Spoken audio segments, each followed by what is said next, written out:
una sa lahat. Hanggat walang magiging malinaw na ruling ang Supreme Court tungkol sa constitutionality ng unprogrammed appropriations na it runs in the billions. Kahit nga may binito na, bilyon-bilyon pa rin ang naiwan, ay lagi pa rin maglalagay na ito ay nagiging source din ng abuso. Yung mga mahalagang mga items sa NEP inilagay sa unprogrammed funds. At yung dapat sana nating mga pinakikinabangang proyekto at programa na ng gobyerno na baliwala. Mga kapatid, alas 5:30 na. Ito na mga bumabanderang balita. Petisyon sa national budget, De Lima at Erice, iniling sa Korte Suprema na ideklarang labag sa saligang batas ang program funds. Pinabla ang babala. Senator Erwin Tulfo, pinabulaanan ang pahayag ni Senator Amy Marcos na posibleng gamitin ang giniling na budget para muling ipa-impeach si VP Sara. Pagluluwag sa PhilHealth, Pangulong Bongbong Marcos sinatasan ng PhilHealth na wag nang singilin ang interes ng mga hindi nakabayad ng kontribusyon. Bantay Bulkan, abo at asupre mula sa Mayon, kumapit sa mga bahay, sasakyan at mga pananim.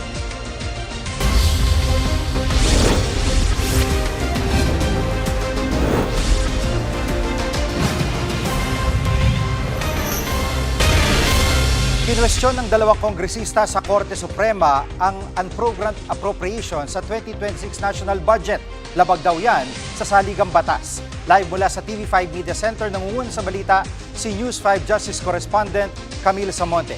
Camille, ano ang hiling ng mga petitioner sa Korte Suprema?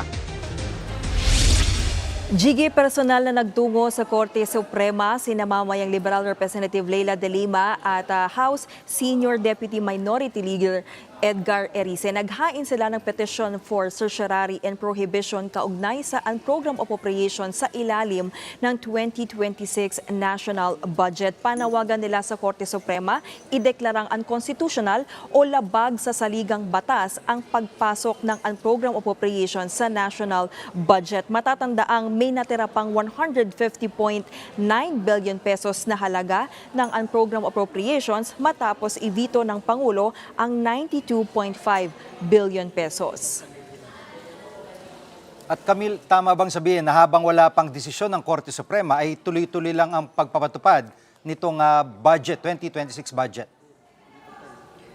Jiggy, technically yes, dahil nga naisabatas na nga itong budget ng lagdaan niya ni Pangulong Bongbong Marcos. Kaya nga itong mga petitioner ay humihiling din sa SC na maglabas ng Temporary Restraining Order o TRO para nga pigilan yung pagpapatupad ng unprogrammed appropriations. Ito yung mga standby items sa budget na wala pang tiyak na pagkukunan ng pondo at mapopondohan lamang yan kung may sobrang koleksyon ng buwis o kita ang gobyerno. Para kina Erice at De Lima, nagkaroon ng grave abuse of discretion sa pagpasok ng unprogrammed appropriation sa budget. Gate pa ng mga petitioner, ang power of the purse ay nasa Kongreso lamang at ang mandato lang daw ng ehekutibo ay ang magpatupad ng batas. Pakinggan natin ang pahayag ni Congresswoman De Lima. May binito na, bilyon-bilyon pa rin ang naiwan. Ito ay nagiging source din ng abuso. Nakita natin yan doon sa 2025 budget. Dahil nga ay nagiging libre na kasi yung executive sa nagiging rin yan ng discretionary spending. So it becomes a budget within a budget na hindi na siya talaga constitutional. Jiggy, ayon pa kay Congressman Erice, nakababahala na lumulobo yung unprogrammed appropriations taon-taon at pinagbumulan pa nga raw ito ng korupsyon. Pakinggan natin ang pahayag ni Congressman Erice. Yan yung nagamit sa pinakamalaking nakawan sa bayan. Di ba? Tinanggal yung mga mahalagang mga items sa NEP inilagay sa unprogrammed funds. At yung dapat sana nating mga pinakikinabangang proyekto at programa na ng gobyerno na baliwala, napalitan ng mga ghost projects, napalitan ng mga substandard projects. At Camille, ano naging sagot dito ng Malacanang sa petisyon na inihain sa Korte Suprema? Gigi, nanindigan ang Department of Budget and Management na naaayon sa saligang batas ang unprogrammed appropriations. Katunayan, matagal na raw itong kinilala ng SC bilang standby appropriation. Maaari lang daw itong gamitin sa ilang malinaw na kondisyon. Dumadaan din daw ito sa verifikasyon at control. Dagdag pa ng DBM, hindi ito maituturing na lump sum funds o blank check na pwedeng gastusin anumang oras. Yan muna ang latest. Balik sa iyo, Gigi. Yan po ang ulat ni Camille Samonte live mula sa TV5 Media Center. Tinabla ni Senate Finance Committee Vice Chairman Erwin Tulfo si Senator Amy Marcos. Itinanggi ni Tulfo ang inala ng senadora na gagamitin ang 2026 budget para ipa-impeach si Vice President Sara Duterte. Live mula rin sa TV5 Media Center, nangungun sa balita si News 5 Senate Correspondent Mean Los Baños. Mean, ang sentro talaga ng usapin ay yung budget para sa mga ayuda program, pero bakit nga ba nilakihan ang budget para dito? Gigi, ipiniliwanag ni Senator Erwin Tulfo na bahagi at member din ng Bicameral Conference Committee na suminsinha sa 2026 national budget. Pinaliwanag niya kung bakit nilakihan ang pondo para sa ilang mga ayuda programs para sa 2026 national budget. Anya, kailangan kasi ng tulong ng marami sa ating mga kababayan na maipapadala sa pamamagitan ng mga ayuda programs. For example, yung AICS o yung Assistance to Individuals in Crisis Situation, nariyan din yung MAIFIP o yung medical assistance. Kaso nga lang, Gigi, ang tingin kasi ni Senator Amy Marcos sa mga ayuda programs na yan ay soft pork. At anya, pwedeng gamitin o posibleng magamit yung mga soft pork na yan na sa forma ng ayuda program sa mga ilang gawaing pampolitikal gaya na lamang daw ng pagpapagulong ng impeachment case laban kay Vice President Sara Duterte. Pero tinablayan ni Senator Erwin Tulfo. Anya, hindi pwedeng gamitin sa mga gawaing pampolitikal itong mga ayuda na ito dahil gagamitin ito pantulong sa ating mga kababayan. At wala naman daw usapang impeachment noong binubuo nila or kinakraft nila yung 2026 national budget. Narito ang bahagi ng pahayag ni Senator Erwin Tulfo. That's her opinion. Pero kung sa akin, wala naman ako nakikita na ganun. So, I don't think so. Ako as Vice Chair, wala akong nakita na pondo para gamitin to operate against the Vice President for her impeachment. Dagdag pa ni Senator Erwin Tulfo, Gigi, mahalaga na merong provision mismo, malinaw na nakalagay sa loob ng 2026 national budget, yung anti-EPAL provision. Gaya ng nasabi ko sa mga nakaraan nating live reports, itong anti-EPAL provision is something that they're proud of. Kasi pinagbabawalan, stated talaga dyan na yung presence ng isang politiko sa pamimigay ng cash aid, bawal i-play yung jingle ng kanyang kampanya o kung basta tungkol sa kanya, bawal yung mga tarpaulin, bawal din siyang magpadala ng representative. At sa ngayon, merong nakaahain na AICS bill si Senator Erwin Tulfo kung saan stated din doon ang anti-EPAL provision. Oras na maging batas yan, Jiggy, ay gusto ni Senator Erwin Tulfo na ipasuspindi ang sino mang politiko na magva-violate dyan sa anti-EPAL provision. At kapag napatunayan nga talaga yung bigat ng kanyang kasalanan, dapat daw mapatanggal siya sa kanyang pwesto. Jiggy. 150 billion na unprogrammed appropriations yan ang sentro ng petisyon ngayon sa Korte Suprema. Anong pananaw dito ni Senator Erwin? Hindi raw sang-ayon si Senator Erwin Tulfo dyan sa unprogrammed funds na yan na pasok sa 2026 national budget.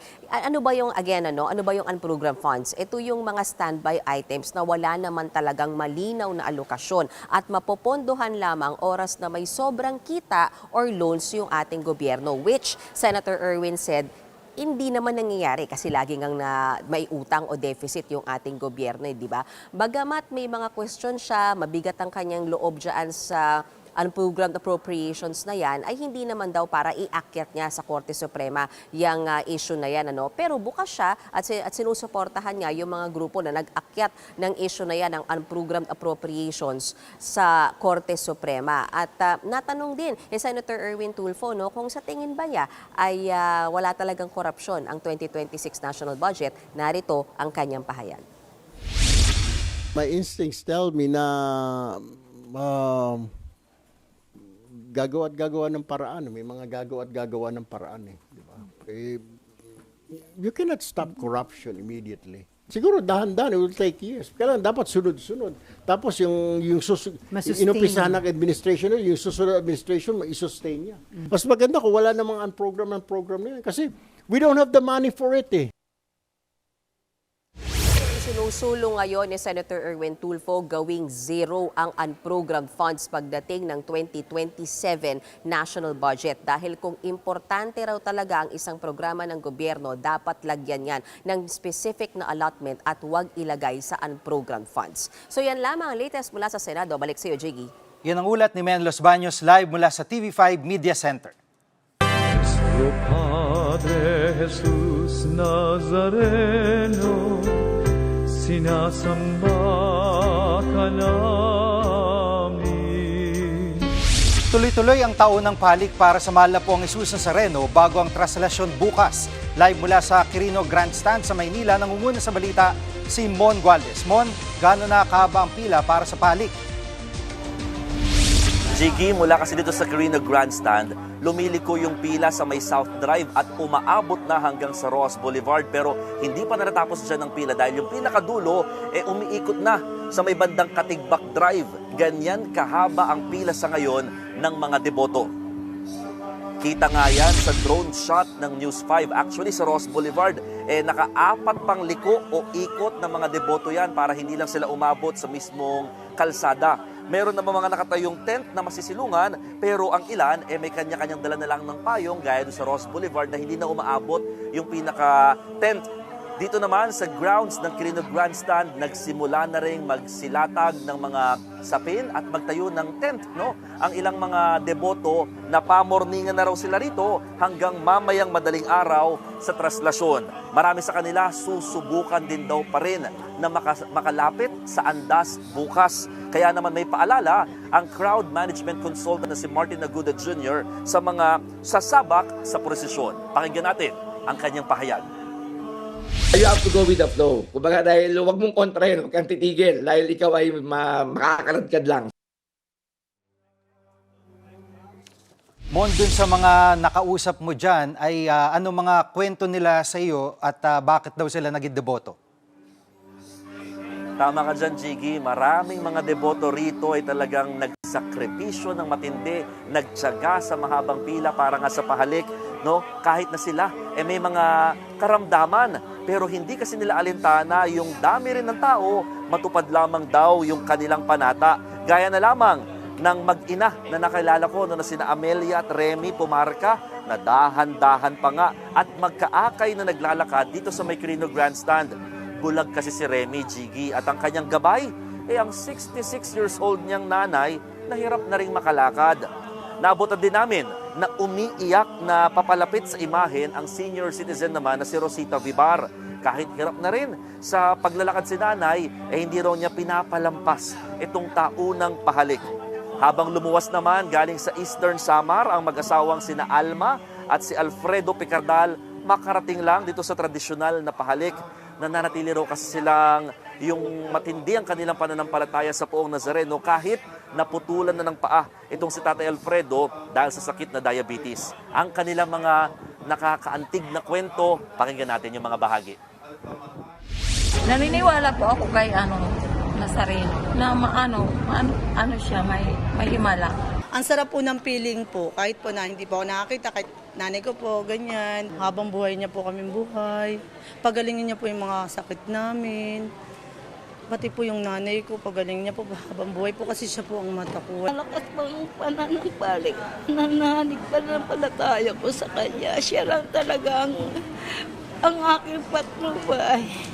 Mula pa kang pagkabata hanggang tumanda na ako.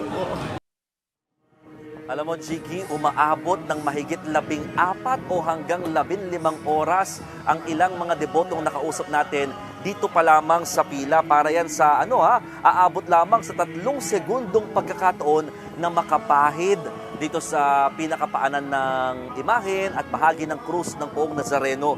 Pero sa dami rin ng tao, talagang tagal ng pagkakatayo sa pila, may ilang hindi maiwasang isinugod sa first aid stations dahil nga sa pagtaas ng presyon at pagkahilo. Samantala, sa mga oras na ito, Jiggy, parang hindi talaga maubos-ubos itong pila sa aking likuran. Etong nakikita nyo sa aking likod na bahagi ng bleachers, kapag nandyan ka na sa bahaging yan, tila quote-unquote malapit ka na sa exciting party kasi abot kamay mo na halos itong imahen ng Poong Jesus Nazareno. At dyan din halos dadaan. Kailangan umakyat dyan sa pinakataas, no, ang lahat ng deboto dahil pa-exit sila on the same direction kung saan sila pumasok. At dito nga rin talagang kahit parang nakita nyo parang hindi halos gumagalaw yung pila, pero doon kasi sa part ng pahalik mismo, talagang minamadali na rin sila ng mga guide o talagang gabay doon ng ihos para at least hindi tumagal masyado yung mga tao doon sa pila, dyan sa likuran nga ng imahen. Kaya may mga naggagabay dyan na kung kayang bilisan ng konti, kasi iba nagsa-cellphone pa, talagang binivideo ang moment na ilang oras nilang inantay, makaabot lamang dyan. Sa mga oras ding ito, ginaganap na yung panalangin sa takip silim dito sa Quirino Grandstand sa stage. No? Itong pinapakita naman namin sa inyo, ganyan karami pa rin yung tao doon sa bahagi na mga kapatid, no, malapit yan sa Ross Boulevard. South Drive po yan. Nakita nyo, parang wala ng pila, no? Pero meron po yung line na malaahas na yung direction yan. Pa-criss-cross na siya, no? Technically, or talagang paliko-liko na yan. At itong takip silim na panalangin, talagang sunod-sunod na rin ito na vigil hanggang sa Misa Mayor, mamayang madaling araw, Jiggy, no? Bago magsimula naman yung traslasyon bukas ng umaga. Maswerte na bagamat kanina umulan na sandali pero hindi naman ganong kalakasan at ngayon talagang mahangin lamang kaya nakikisama ang panahon sa mga debotong nagtsatsaga dito sa Quirino Grandstand. Yan muna ang latest. Balik sa iyo, Jiggy. Yan po ulat ni Mon Gualvez live mula sa Quirino Grandstand. Susunod, mga hindi naghulog sa PhilHealth sa loob ng ilang taon, hindi na sisingilin ng interest. At mga lumika sa pag-alburuto ng Bulkang Mayon na dagdagan pa. Diyan lang kayo mga kapatid, dapat una sa lahat.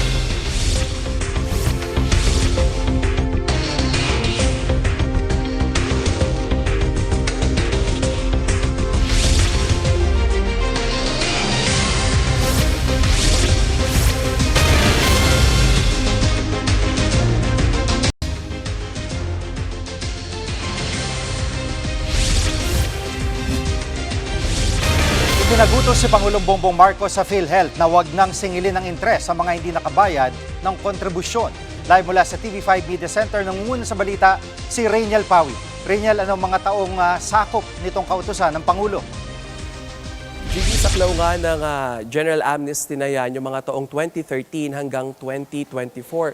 Sabi ng Malacanang, nasa 300,000 na mga member yung makikinabang nga rito. Kasama na riyan yung mga negosyante, mga employer at yung ilang mga self-employed din. No? Batid kasi ng Malacanang na mabigat din daw sa bulsa ng mga miyembro yung nagiging contribution nga buwan-buwan. Nag-iiba-iba yan yung contribution, depende rin doon sa sahod ng isang empleyado. Para doon sa mga individual na sumasahod ng 10,000 pababa, 500 pesos yung kanilang contribution. Para naman doon sa may salary bracket na 10,001 hanggang 99,999 ay 500 hanggang 5,000 pesos yung kanilang contribution. Para naman doon sa mga sumasahod ng 100,000 ay 5,000 pesos yung kanilang contribution kada buwan. Jiggy.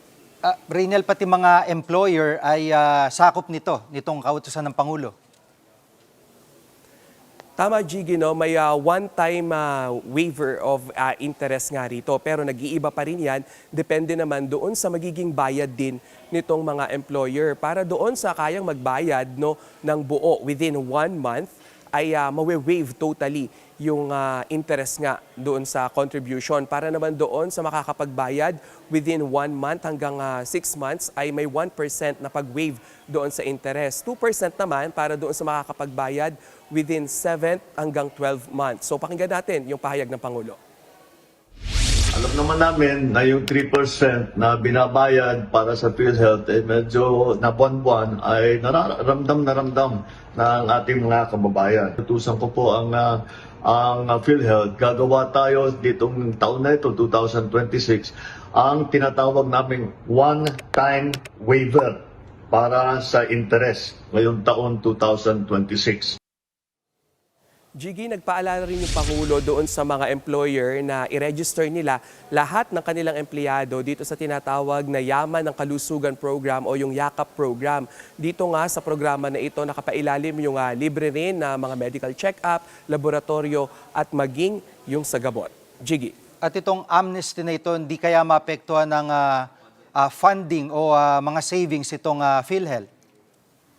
Gigi, pagdating naman sa fundings, no, nakausap natin kanina yung PhilHealth mismo at sinabi nila na mas makatutulong pa nga yung pagkolekta na ito o yung pag-waive nila ng interest dahil dun sa makukolekta nila na bayad nitong mga nahuli naman na mga miyembro. At yung mga makukolekta na pera na yan, yung magagamit pa dun sa kanilang ilang mga programa. Ang tanong ngayon, Gigi, ay kung magbabayad nga ba yung ilang mga miyembro na nahuli na o yung atrasado na yung kanilang pagbabayad. May mga nakausap tayo kanina na miyembro naman ng PhilHealth at tinatanong nila kung susundan pa ba nila yung kanilang pagbabayad. Gayong nakita naman nila yung nakukuha nila na benepisyo rin dito. Gaya na lamang doon sa isang managerial position na nanganak na nakakuha lamang ng 11,000 to 15,000 pesos. Ito ay sa kabila ng kanyang paghuhulog ng 4,000 contribution sa loob ng 2 dekada. Gigi.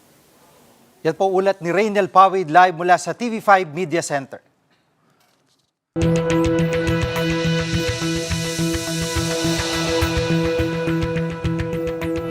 Dumami pa ang mga residenteng inilikas mula sa danger zone ng Bulkang Mayon. Patuloy ang pag-alburuto ng bulkan. Live mula sa Legazpi City, nangunguna sa balita si Gio Robles. Gio, gaano na karami ang inilikas at may mga kailangan pa bang ilikas? Gigi, nasa 1,000 pamilya na ang inilikas mula sa 6-kilometer Permanent Danger Zone o PDZ ng Mayon. Katumbas yan ng higit 3,000 mga residente. Kanina, may mga naabutan pa tayong lumilikas mula sa Barangay Anuling sa bayan ng Kamalig. Nagtayo na ng checkpoint ang PNP sa mga boundary ng mga barangay na sakop ng 6-kilometer PDZ nang sa gayon nga mapigilan na makabalik na itong mga residente na inilikas sa kanilang mga tahanan. Kaninang umaga ay o pasado alas 7 ng umaga kanina ay makapal na usok mula sa bunganga ng bulkan ang bumungad sa mga albayanon. Sa kuha ng phone video, makikita ang puting usok na dumadausdos sa dalisdis ng bulkan. Pero ayon sa FIVOX, hindi yan ordinaryong usok. Pakinggan natin ang paliwanag ni FIVOX Director Teresito Bacolcol.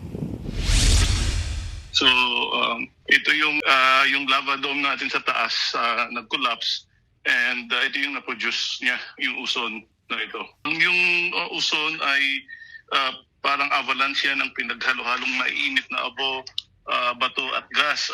Fast-moving ito and can reach as fast as hundreds of kilometers per hour. Dagdag pa ni Bacolcol, lubhang mapanganib ang uson. Kaya nitong sunugin at tunawin ang anumang madaanan nito. Noong 1993, higit 70 residente dito sa Legazpi ang nasawi dahil sa uson. Isa nga sa mga nakaligtas ay ang nooy 24 years old na si Arnulfo Arias, residente siya ng Barangay Matanag dito sa lungsod ng Legazpi. 58 anyos na siya ngayon pero bakas pa rin ang mga third-degree burn na iniwan ng uson sa iba't ibang bahagi ng kanyang katawan. Nagtatanim daw siya noon sa paanan ng bulkan nang biglang nabalot ng usok at abo ang paligid. Hanggang ngayon, may trauma pa si Arnulfo sa uson na muntik niyang ikamatay. Pakinggan natin ang kanyang salaysay. Sobrang bilis po. Segundo lang. Dahil tumakbo nga ako sa galing doon sa may tinataniman ko ng gulay, hindi nga ako nakalabas doon sa sarili naming lupa. At Gio, pagdating sa kalidad ng hangin dahil sa uson, ay kumusta yung mga kababayan naman natin dyan? Oo, Gigi, dahil sa patuloy nga na aktibidad ng bulkan, apektado ng manipis na ashfall ang mga bayan ng Bakakay, Kamalig at Daraga, pati na rin ang mga lungsod dito sa Legazpi at Ligao. Sa ilang barangay sa bayan ng Kamalig ay may nakitang abo sa mga bahay, sasakyan at maging sa mga pananim.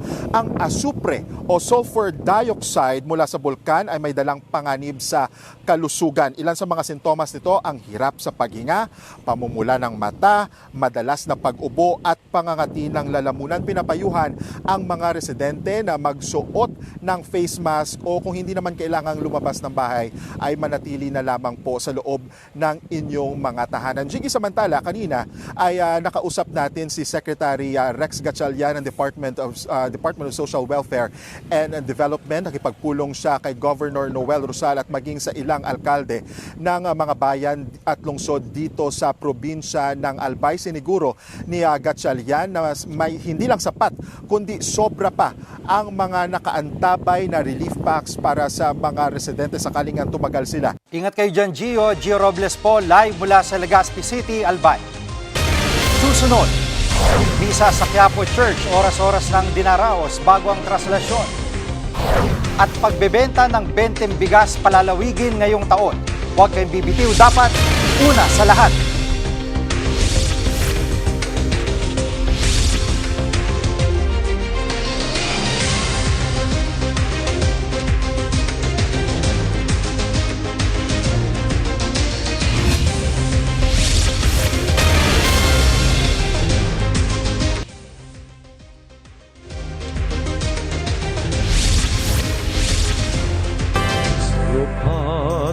Jesus Nazareno, sinasamba ka namin. Habang patuloy palik sa Carino Grandstand, oras-oras ng misa sa Quiapo Church bago ang traslasyon bukas. Live mula sa Maynila, nangunguna sa balita si Gerard de la Peña. Gerard, paano tinitiyak ang kaayusan sa dami ng mga deboto?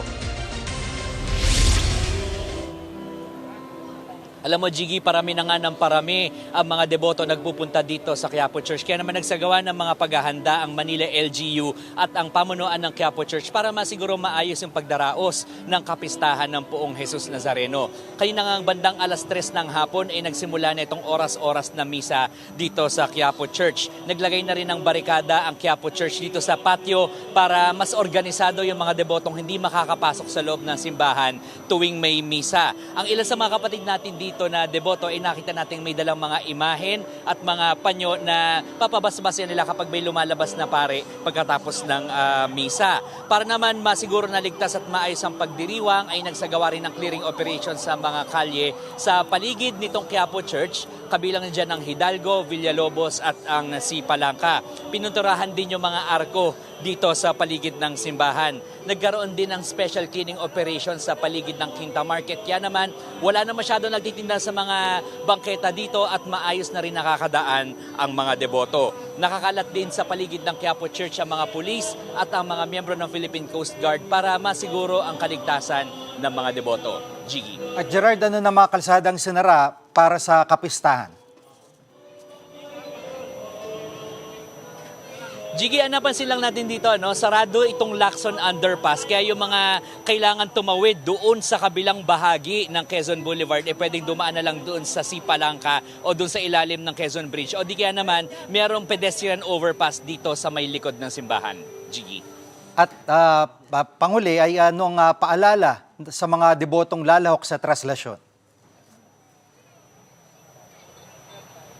Jiggy, bukod doon sa pagbabawal nga na sumampa doon sa andas, inananawagan ng mga organizer sa mga deboto na huwag na magdala na masyadong maraming gamit. Pwedeng maghagis ng panyo na ipupunas doon sa imahen at mananatili pa rin yung nakaugali ang paghila doon sa lubid at pagbubuhat ng mga pinggan ng andas. Ipinagbabawal naman yung pagsusuot ng mga hoodie jackets at mga sombrero at pagdadala ng matutulis at matatalim na mga bagay. At kung magdadala ng iinuming tubig, ang papayagan lamang, Jiggy, ay yung mga nandun sa clear plastic bottles at di papayagan yung mga tumblers na may kulay. Pinapag-usapan din ang lahat na huwag na sumalubong sa prosesyon para hindi na ito maantala. At ang mga bata o mga may kapansanan naman na sasali sa traslasyon ay pinapakausapan na sa gilid na lamang sila mag-intay at yung mga bata raw ay sana merong mga tags na merong contact information.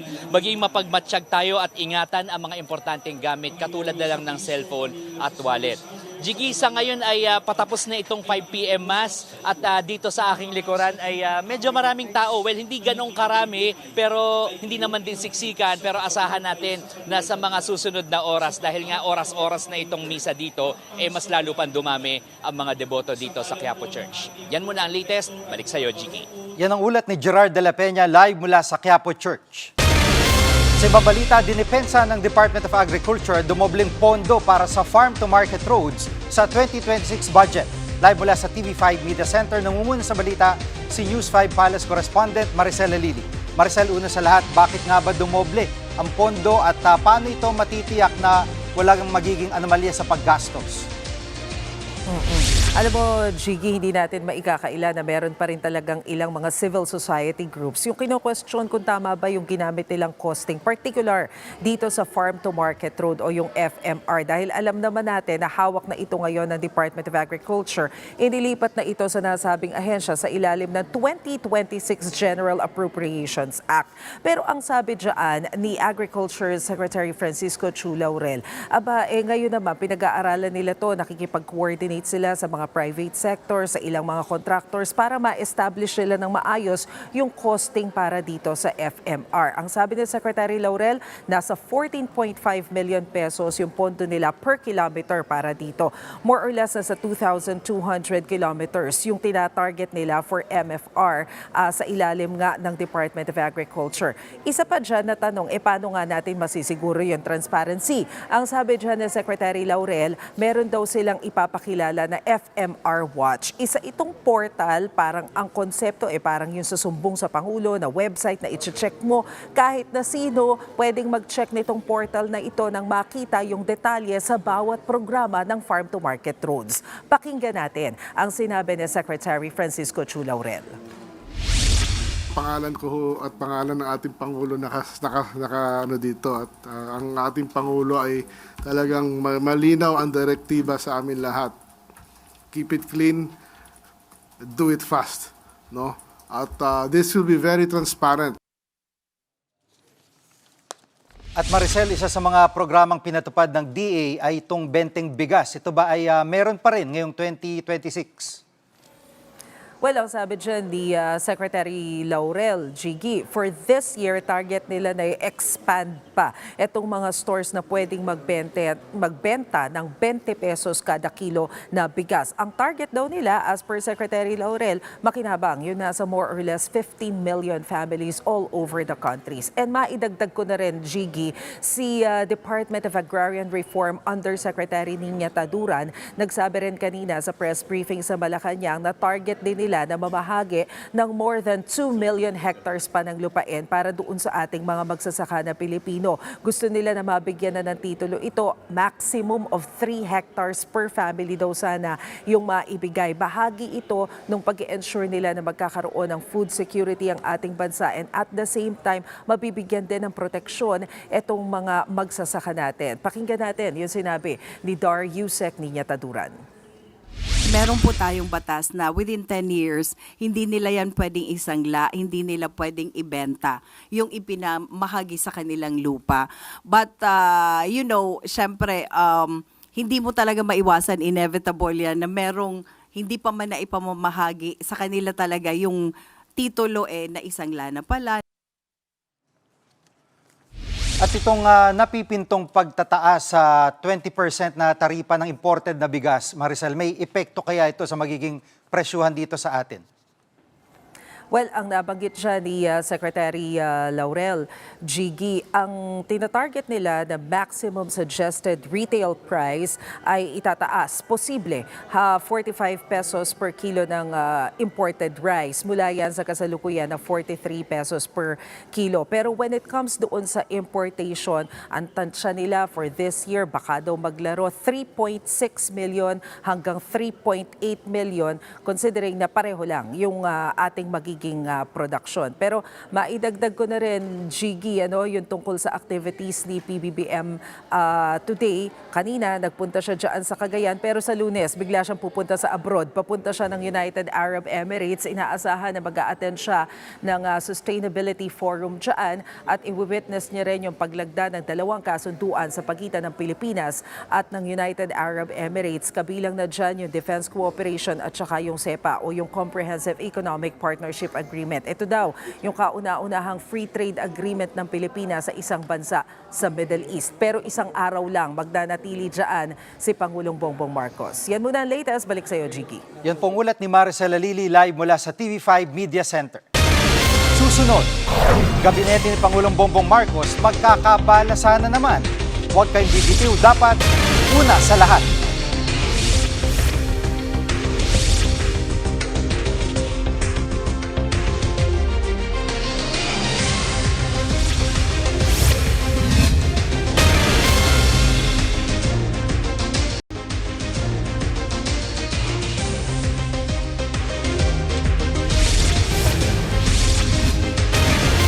Propaganda lang, yan ang tingin ni Ombudsman Boying Remulla sa mga nagkakalat na maling impormasyon tungkol sa kanyang kalusugan. Live mula sa Quezon City, nangunguna sa balita si JC Cosico. JC, una sa lahat, kumusta na nga ba talaga ang kalusugan ni Ombudsman Remulla? Jiggy, humarap nga sa kanyang first na press con this year itong si Ombudsman Boying Remulla. And kanina we asked him kung kumusta yung kanyang kalusugan. In his own words, sabi niya, I'm okay. This comes a week matapos nga yung pagkalat po noong mga bali-balita na he was rushed to the hospital. Pero yan po ay kanya mismong pinabulaanan. In fact, nakapag-program pangaraw siya sa radyo dito pong weekend. Tingin po ni Remulla, ito ay orchestrated na campaign laban po sa kanya. Sa ngayon ay kanya po piniimbestigahan nga sa National Bureau of Investigation yung mga nagpapakalat ng maling impormasyon sa kanyang kalusugan. Narito po ang kanyang pahayag. Talaga makikita mo yung bad faith. There's really an orchestrated campaign. I don't know for what purpose, pero tingin ko it's part of the propaganda machine of some political quarters. At JC, anong reaksyon ni Ombudsman Remulla sa payag ni Senator Amy na sa January 15 nakakasuhan ng ilan at dating kasalukuyang senador kaugnay sa flood control scam? Jiggy, hindi raw alam ni Ombudsman Remulla kung saan nga nanggaling itong pahayag po na Senator Amy Marcos. Pero sa ngayon daw po ay nasa preliminary investigation na sa DOJ. Ito pong kaso ni na Estrada, Villanueva at Revilla. And they're also looking na i-undergo na rin sa PI itong isa pang senador at isa pang dating senador na hindi nga muna niya pinangalanan. At sabi pa ni Remulla, from now on, he will not mention dates kaugnay po noong kanilang filing ng mga flood control cases, but he assured na tuloy-tuloy po yung kanilang trabaho. Jiggy. At JC, may nagawa na bang ombudsman sa mga computer na dating gamit ni Yusek Cabral? Jiggy, salyado pa raw at hindi pa raw nga ginagalaw ng ombudsman itong mga computer na ito. No? At possible daw na makipag-usap po itong si Remulla kay DPWH Chief Vince Dizon at COA Chairperson Cordoba tungkol po doon sa proseso ng pagbubukas nga ng files. Nauna na pong sinabi ni Batangas Congressman Leandro Leviste na meron umano siyang kopya nitong Cabral files at ibinahagi pa raw niya ito sa ombudsman na hindi naman daw gumawa o nag-follow up tungkol po dito. Narito po ang pahayag ni Ombudsman Remulla. Siguro sila magsabi kung ano laman nun na dapat pinapansin namin. Di ba? Manggagaling sa kanya, tapos sasabihin niya, bibigyan niya kami ng duda yung aming pagkatao dito. Sabihin niya kung anong problema. Di ba? Bibigyan niya ng motibo na parang wala kaming ginagawa. Araw-araw nandito lang naman kami. Di pumunta siya rito.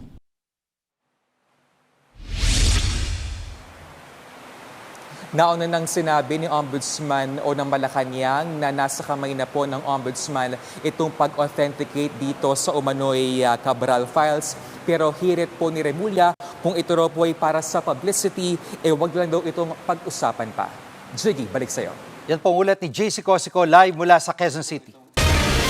May umuugong na namang balasahan sa gabinete ni Pangulong Bongbong Marcos at bukas daw yan mangyayari. Alamin nga natin mula sa political expert na si Ronald Llamas, live mula dito sa TV5 Media Center kung ano itong umuugong na ito. Sir, magandang hapon po at totoo bang magkakaroon ng cabinet revamp? Well, magandang hapon, Jiggy. Pero wala namang kasiguraduhan dito Kung maalala mo, usually kasi yung chismis tungkol sa cabinet revamp, nangyayari yan sa mga ganitong klaseng panahon. Pababa yung approval rating ng presidente, yung political crisis ay nagpapatuloy, tapos yung kalaban ng gobyerno ay lumalakas, katulad ng mga Duterte, at iba pang mga problema. So usually nangyayari yung mga balita ng cabinet revamp para baguhin yung naratiba, para ipakita sa tao na willing mag-adjust yung presidente para maigpawan nila yung political crisis na kinakaharap nila. Kung maalala mo, Jiggy, after no midterm election, yung disastrous midterm election, ay lumabas din yung balita ng cabinet revamp. At mismo yung presidente sinabi na may possibility na mangyari ito. Pero eventually, ang nangyari ay hindi cabinet revamp, kundi cabinet review, according mismo sa presidente. At nagkaroon lang ng lipatan ng mga posisyon yung mga ilang kabinete. Kaya until it happens, it never happened. Pero medyo persistent yung balita na magkakaroon ng major cabinet revamp dahil nga dito sa ganitong klaseng sitwasyon. Lumalabas pa nga ay unlucky 9 daw. Meron daw unlucky 9 cabinet secretary na nanganganib. At meron ding balita na baka bukas merong first down payment. May mga 3 na posibleng matanggal. Pero again, inuulit ko, consistent dun sa mga nangyari na in the past, until it happens, it never happened.